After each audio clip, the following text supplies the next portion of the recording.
Bonjour à tous, j'espère que vous allez bien. Bienvenue pour ce nouveau numéro du Petit Exo de Colle, aujourd'hui numéro 117. Et pour ce numéro, je vous propose un exercice sur les groupes qui va me permettre de vous introduire la notion de groupe dérivé. L'énoncé précis du jour est donc le suivant, soit G étoile un groupe.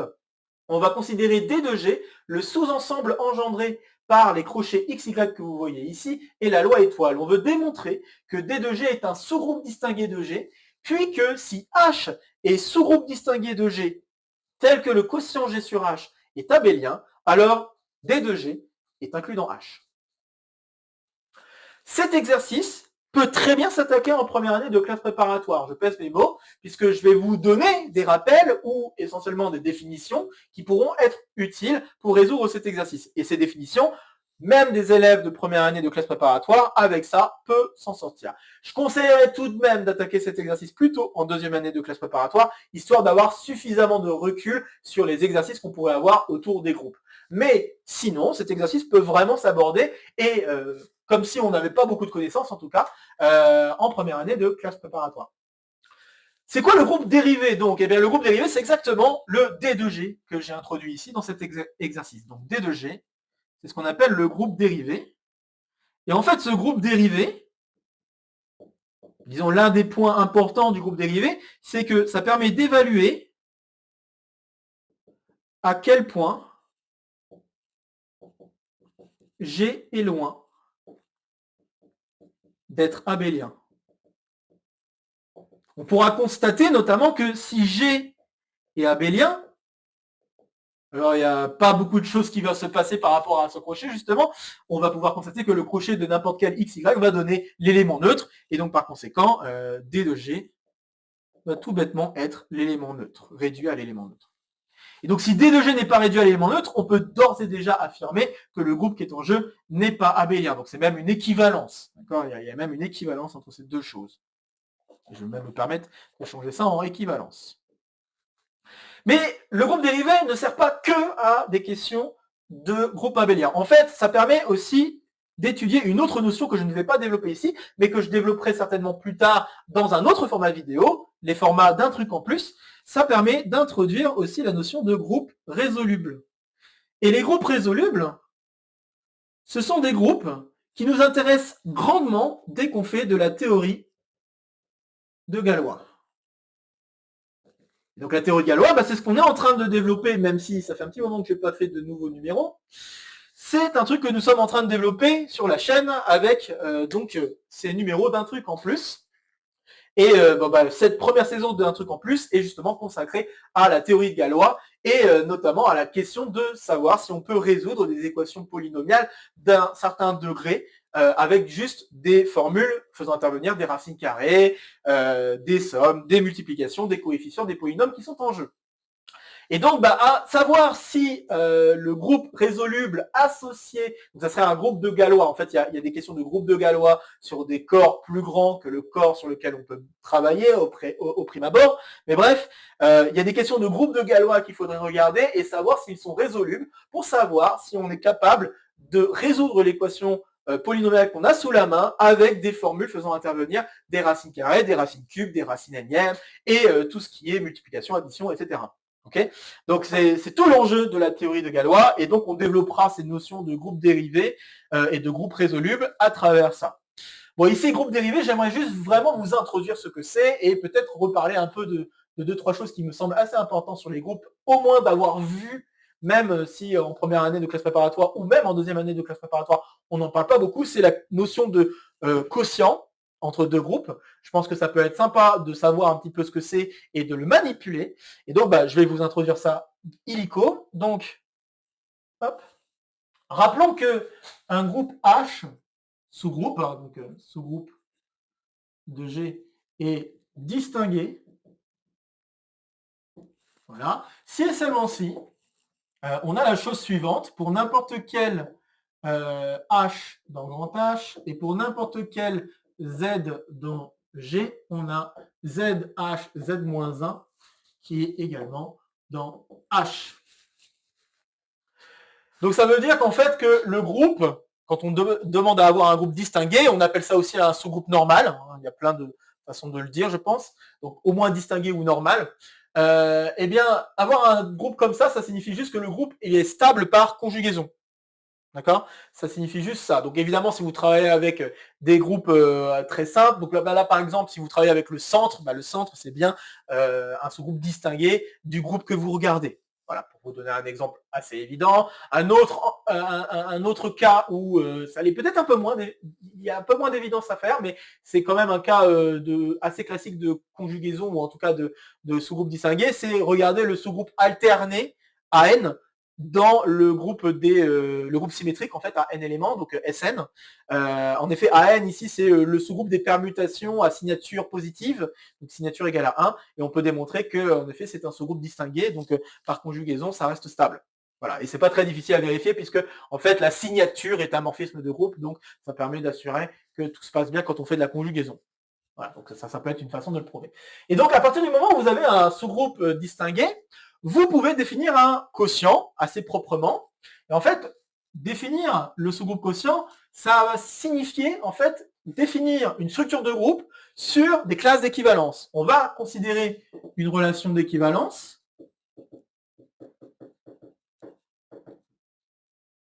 Et la relation d'équivalence est donc la suivante. Je vais prendre G1, G2 dans grand G, et je vais dire que G1 est en relation avec G2, si et seulement si G1 fois G2 moins 1 est dans H, tout simplement. Donc je vais considérer cette relation-là. Cette relation-là, c'est bien une relation d'équivalence. Vous pourrez remarquer que je pourrais aussi définir la même chose en mettant G1 moins 1 fois G2. Ça donnerait la même chose. C'est vraiment lié au fait que le groupe est distingué, sinon ça ne marcherait pas. D'accord?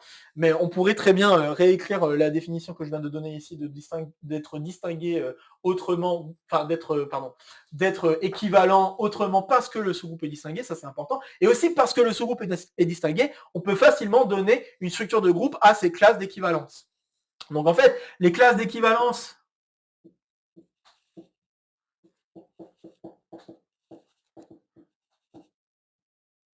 vont s'écrire G fois H avec G dans grand G.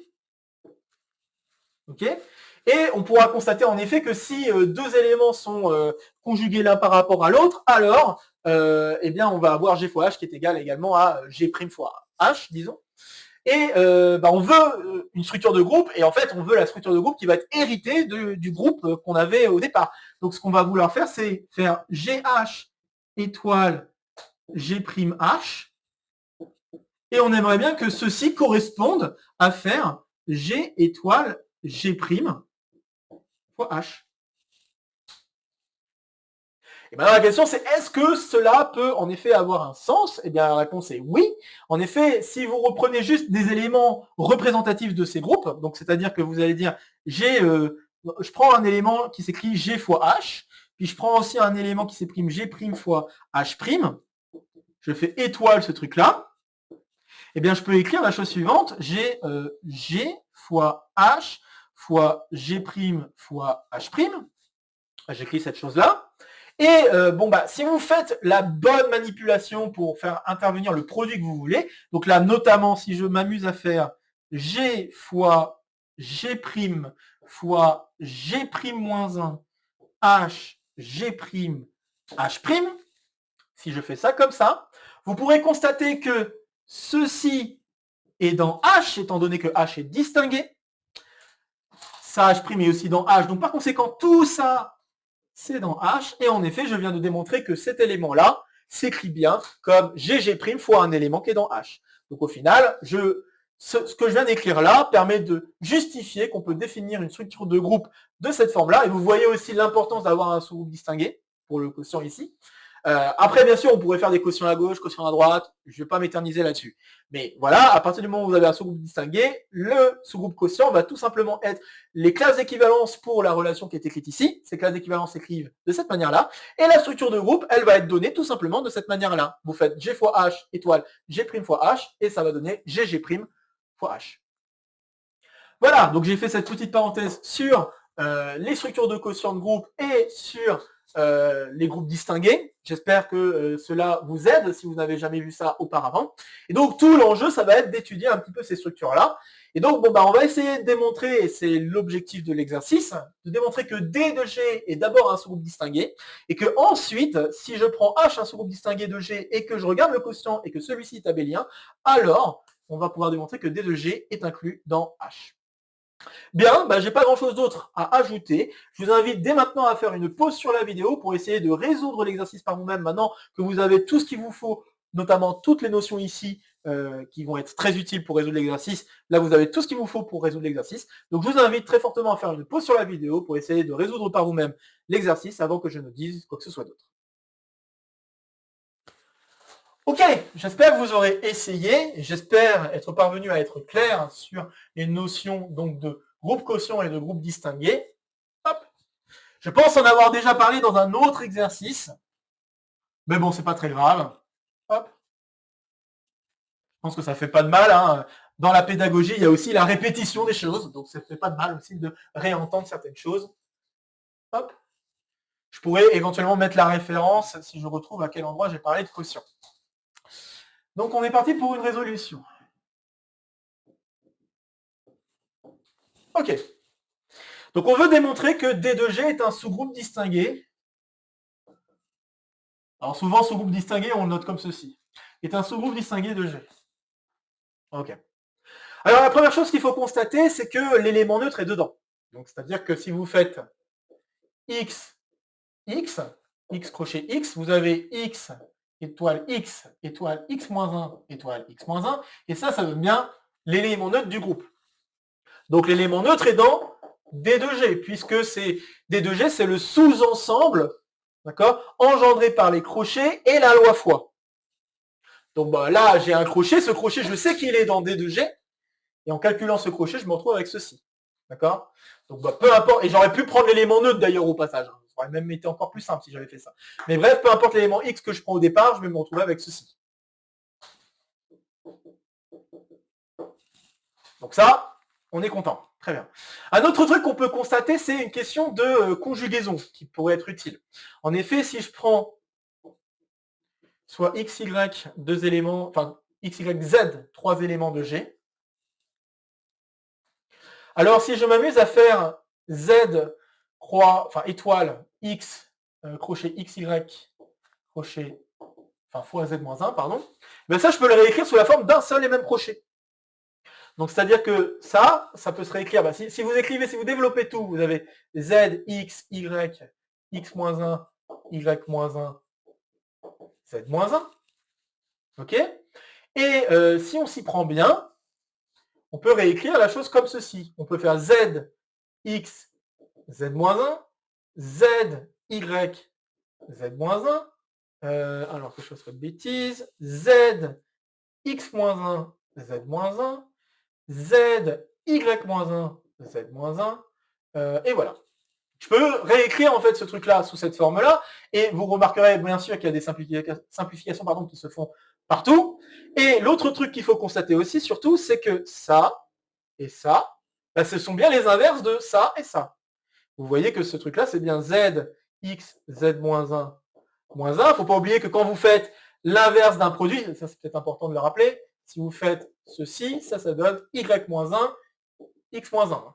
Attention. Donc là, je dois faire z-1, moins 1, donc ça donne bien z. Ensuite, je fais x-1, puis ensuite, je fais z-1. Donc tout va bien. Ça, c'est bien l'inverse. Puis bien sûr, je peux faire la même chose avec y.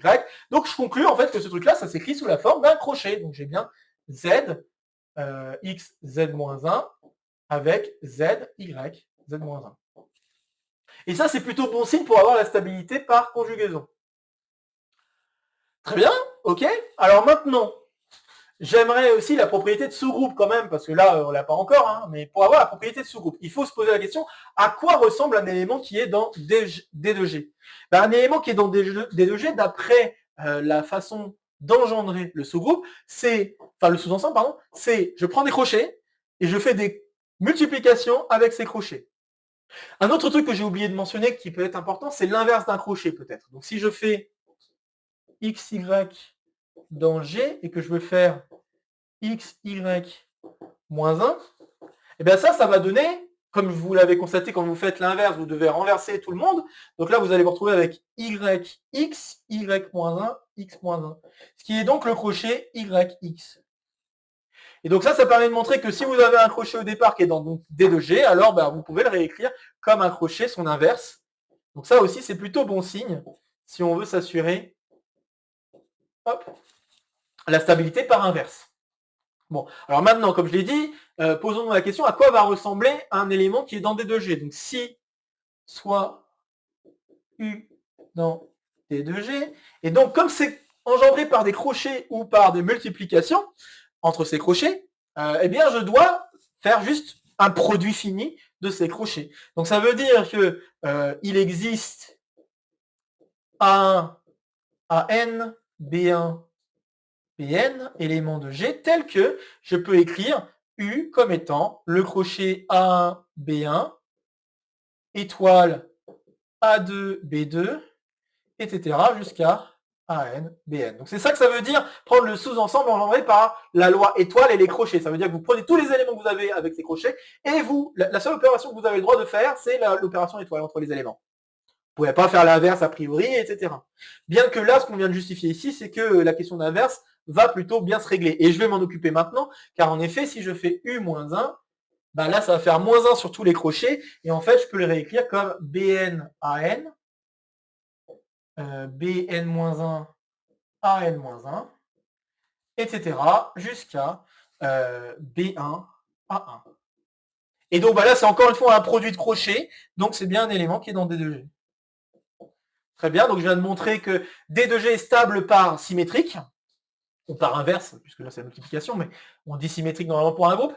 Et maintenant, il me reste la stabilité par produit, et là, c'est assez évident. Donc si je prends U et V, deux éléments de D2G, je sais que mon U s'écrit comme A1, B1, tac, tac, tac, AN, BN. Je sais que le V aussi s'écrit, disons, alpha 1, bêta 1, jusqu'à alpha P, bêta P. Voilà. Et donc, quand je fais U fois V, c'est bien un produit de crochet. J'ai bien A1, B1, jusqu'à AN, BN. Puis ensuite, alpha 1, bêta 1, alpha P, bêta P. Et donc, c'est un produit de crochet. Donc, c'est gagné. C'est bien un élément dans D2G. Donc voilà, j'ai terminé. Je viens de démontrer. Alors oui, c'est vrai qu'il me manque la conjugaison, mais la conjugaison, je pense que vous avez compris ce qui va se passer. Donc si je m'amuse maintenant à prendre, je vais le faire. Je prends Z dans G et je prends U toujours dans D2G. Si je m'amuse à faire Z fois U fois Z-1, je peux très bien le réécrire comme Z fois le crochet A1, B1, puis faire Z-1, Z, crochet A2, B2, Z-1, etc. jusqu'à Z, crochet AN, BN, Z-1. Et donc, ces choses-là, je peux les réécrire sous la forme de crochet. Donc tout ça, je sais déjà que c'est dans D2G. D'après ce que j'ai écrit tantôt, et c'est encore au tableau. Donc tout ça, c'est dans D2G. Du coup, par produit d'éléments de D2G, par en effet le fait qu'on engendre D2G avec la loi étoile, on conclut que ce truc-là est bien aussi dans D2G. Et voilà, ceci conclut en effet que nous avons D2G, qui est bien un sous-groupe distingué de G. Donc on a bien un sous-groupe parce que c'est un ensemble non vide qui est stable par symétrique et par multiplication. Et puis on a montré que c'était aussi distingué parce que on a bien le fait que c'est stable par conjugaison. Ok, donc on vient de démontrer la première partie. Vous voyez, c'était vraiment assez élémentaire. Il faut juste bien comprendre ce qu'on est en train de manipuler et ce qu'on entend aussi par sous-ensemble engendré par des crochets et la loi fois. Il n'y a pas grand-chose de difficile, en tout cas dans cette première partie d'exercice. Maintenant, on va attaquer la deuxième partie de l'exercice, où il faut démontrer que si j'ai un sous-groupe H distingué dont le quotient est abélien, alors D2G doit être inclus dans H. Vous allez voir que c'est pas difficile non plus. C'est vraiment pas difficile, à condition qu'on ait bien compris de quoi il s'agit, qu'est-ce que c'est que ce quotient. Donc, soit H distingué dans G tel que G quotienté par H est abélien. Ok, alors il faut réfléchir un petit peu. Prenons deux éléments qui sont dans G crochet H. Donc si je prends X et Y, deux éléments dans G quotienté par H. Donc qu'est-ce que ça veut dire? Ça veut dire que ces éléments-là, ce sont des classes d'équivalence, d'accord? Donc je peux dire qu'il existe G1, ouais, je vais peut-être mettre G indice X, tiens. G indice X et G indice Y dans rangée, tel que je peux écrire X comme étant G indice petit x fois H et Y comme étant G indice petit y fois H. Donc les classes d'équivalence. Ok. Et donc, on demande, enfin, on sait que G quotienté par H est abélien. Donc si G quotienté par H est abélien, qu'est-ce que ça veut dire? Ça veut dire que X, Y est égal à Y, X.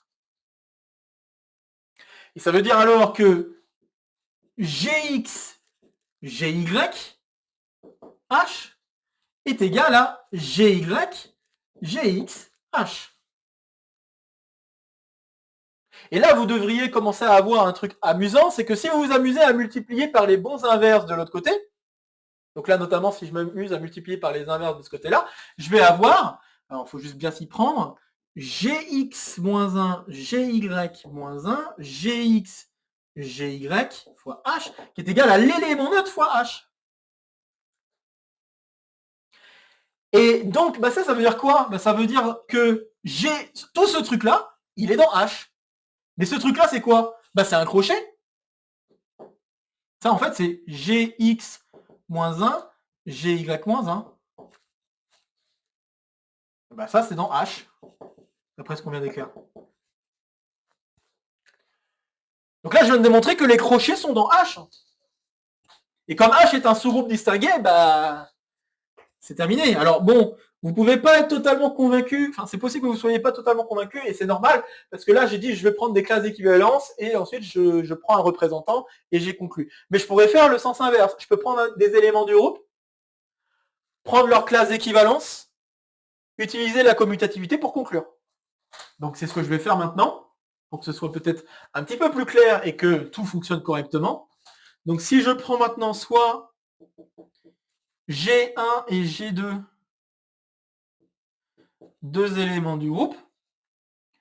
Donc, comme on vient de le dire juste à l'instant, donc je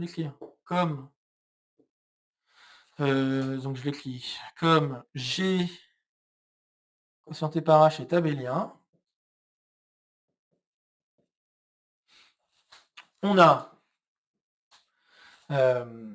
donc on a G1, G2, H qui doit être égal à G2, G1, H. Et d'après ce que je viens d'écrire à l'instant, cela équivaut à dire que le crochet G1-1, G2-1, il est dans H. Après, je peux faire je suis en train de me dire, je peux faire la multiplication dans le sens que je veux, ça ne changerait rien. Mais du coup, là, j'ai ça, qui est dans H. Et donc, vous pouvez faire le tour de tous les éléments de G, vous allez donc faire le tour de tous les éléments des inverses, et vous concluez alors que D de G est bien dans H, puisque là, ce truc-là, c'est un élément de D de G, bien sûr. Donc, vous arrivez à montrer que tous les crochets sont dans H. Donc, en faisant le tour, je vais écrire, en faisant le tour de tous les G1 et G2 possibles,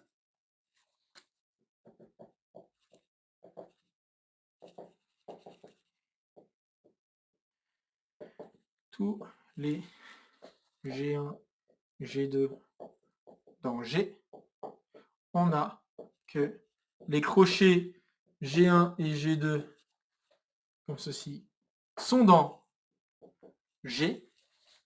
Et donc, ça veut dire alors que D de G, puisque comme H est stable, et dans H, pardon.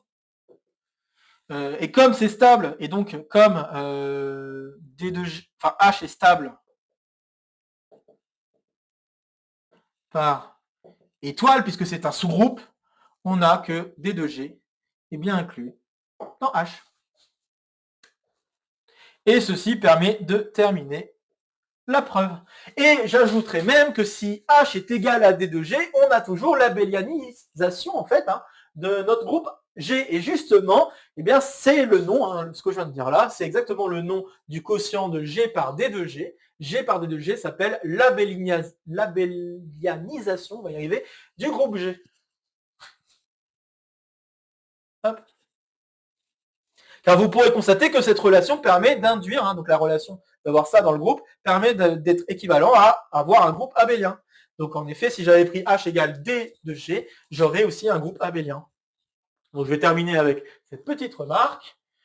En fait, ça permet aussi d'affirmer encore plus le fait que la détermination du groupe dérivé permet d'évaluer à quel point on est loin du groupe abélien. Hein.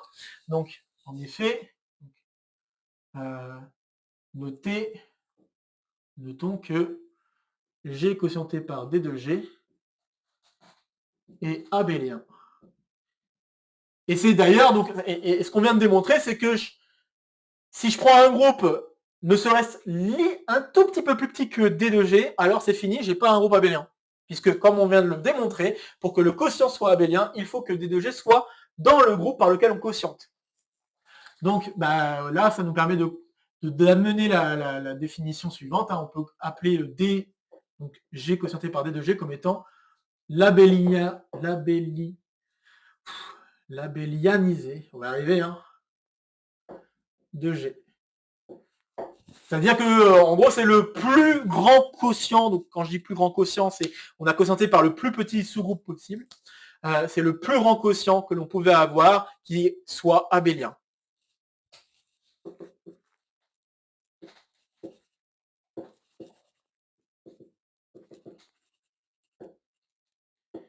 Qui est abélien. Voilà, et donc ça, c'est pour appuyer une fois de plus le côté je suis en train d'évaluer avec le groupe dérivé, je suis en train d'évaluer à quel point le groupe G est loin d'être abélien ou non. Voilà, bah, j'espère que ça vous aura plu de découvrir un petit peu le groupe dérivé et d'avoir un petit peu manipulé ces choses-là, ces crochets, donc les crochets qu'on appelle d'ailleurs les commutateurs, puisque ce sont en fait des calculs qui permettent de savoir aussi à quel point on est éloigné du fait que x et y soient commutatifs l'un par rapport à l'autre. Donc ces commutateurs qui peuvent être un petit voisin, enfin c'est pas vraiment voisin, c'est un cousin, je voulais dire plutôt, ça peut être un cousin du crochet de Lie pour les algèbres, même si on est assez loin quand même, enfin les deux notions sont pas très longues, enfin, sont pas si proches l'un de l'autre, quoi, il y a quand même des choses à dire. Mais c'est vrai que ça pourrait être vu comme un cousin du crochet de Lie, d'une certaine manière. Mais bref, j'espère que ça vous aura plu de découvrir cette structure de groupe qui, je trouve, est assez intéressante et qui vraiment a un poids hyper important pour beaucoup de choses concernant, donc, comme j'ai dit, la théorie de Galois, mais pas que, tout ce qui est théorie de groupe. Il y a beaucoup de choses qui sont étudiées sur ces groupes et notamment les groupes dérivés, ben, ça en fait partie. Ça fait partie de la panoplie des choses qu'on aime, que les gens aiment bien étudier quand il s'agit de travailler avec les groupes. Et puis, bon, bah, vous avoir introduit un petit peu de vocabulaire et vous avoir rappelé certaines choses concernant les quotients de groupe, je pense que ça aussi, c'était pas inutile. Bref, comme d'habitude, n'hésitez pas à partager la vidéo si vous connaissez des camarades qui pourraient être intéressés par cette vidéo ou par le contenu de la chaîne de manière plus générale. N'hésitez pas à laisser en commentaire vos questions, vos remarques, vos retours concernant cet exercice. Ici, ça sera pour me soutenir. Ici, ça sera pour vous abonner. N'oubliez pas d'activer la clochette. De nouvelles vidéos vont se proposer à vous pour continuer à faire le tour de la chaîne. Et sur ce, je vous retrouve donc très vite pour de prochaines aventures mathématiques. Portez-vous bien et à très bientôt. Salut à tous!